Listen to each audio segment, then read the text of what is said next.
संत तुकाराम महाराजांची पालखी सध्या हडपसर येथे आहे आणि ती पंढरपूरकडे मार्गस्थ होत आहे। काही वेळासाठी इथे भाविकांच्या दर्शनासाठी पालखी थांबवण्यात आली होती। हजारो पुणेकरांनी आणि हडपसर परिसरातील नागरिकांनी या पालखीचं दर्शन घेतलं आहे। काही महाराज आहेत आपल्यासोबत। महाराज, काय या दिंडीची परंपरा आहे आणि आपल्यासोबत किती दिंड्या आहेत आणि किती मानाच्या दिंड्या आहेत आणि कसा प्रवास आहे? रामकृष्ण हरी।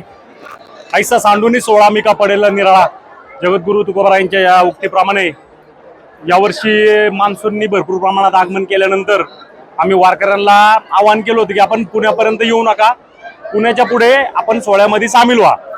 तर त्या आपण वारकऱ्यांची संख्या या ठिकाणी पाहत आहे। काल पुण्यापर्यंत आपल्याला संख्या थोडीशी कमी वाटली असेल, पण आज आमचा वारकऱ्यांचा उदंड प्रतिसाद आपल्याला या ठिकाणी पाहायला भेटत असेल।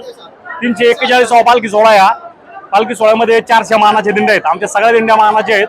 रथाच्या पुढे 16 दिंड्या चालतात, 384 दिंड्या रथाच्या पाठीमागे।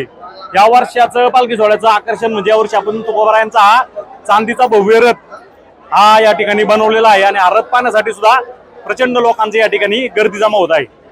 या सध्या जे पाऊस आहे किंवा जे शेतकरी सध्या शेतामध्ये आहे, यामुळे काही फरक जाणवतो का, काय वाटतं? तुम्हाला एक सांगतो, आपल्याकडं 70 ते 80% समाज हा शेतकरी वर्ग आहे। पण आमचा शेतकरी राजा आहे ना, असा आहे, पाऊस पडू किंवा नका पडू, हा वारीमध्ये जो नित्यनियमाने येत असतो तो नित्यनियमाने येणारच आहे। म्हणजे गर्दीवरती याचा काही परिणाम होत नाही। हा पाऊस चालू असेल तेवढ्या टायमाला थोडीशी गर्दी कमी वाटते आपल्याला, कारण प्रत्येकाची सहनशक्ती एकसारखी नसती। पण गर्दी आपल्याला भरपूर आहे यावर्षी सुद्धा। आणि पाऊस पडल्यामुळे काय झालं, आता लोकांनी पेरण्या केल्यात आणि आता सगळी लोक आता बिनधास्त वारीच्या वाटेने निघालेली आहेत। प्रशासनाकडनं जी सोय करायला पाहिजे, सुविधा मिळायला पाहिजे, त्या यावर्षी मिळत आहेत भरपूर प्रमाणात येत।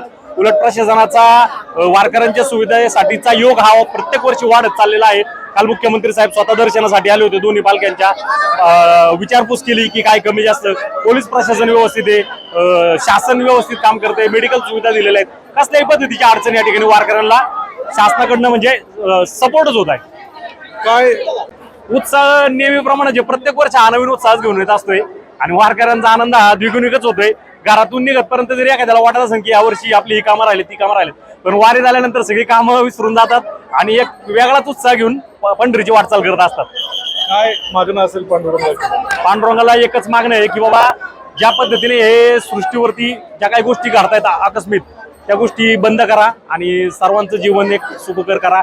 माझा शेतकरी माझ्या भारतातील, माझ्या पृथ्वीवरील प्रत्येक जीव जंतू आणि घटक हा सुखी राहू द्या, एवढीच विनंती करतो। रामकृष्ण हरी।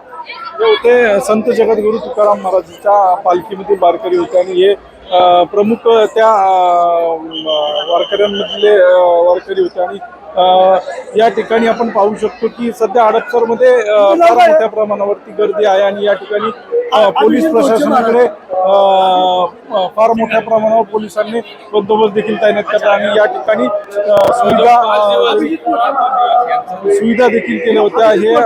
आणि हे संत एकनाथ महाराजांच्या पालखीमध्ये जे मोरे महाराज आहेत ते प्रमुख होते आणि त्यांनी कसा पालखीचा घटनाक्रम आहे, कशा पद्धतीने पालखी मार्ग आणि विठ्ठलाकडे देखील मागणी केली आहे की या सर्व ज्या अडचणी शेतकऱ्यांच्या वगैरे या सर्वांवरती पांडुरंगाने मात करावी आणि त्यावरती शक्ती द्यावी। LS मराठीसाठी दीपक जाधव, बीड।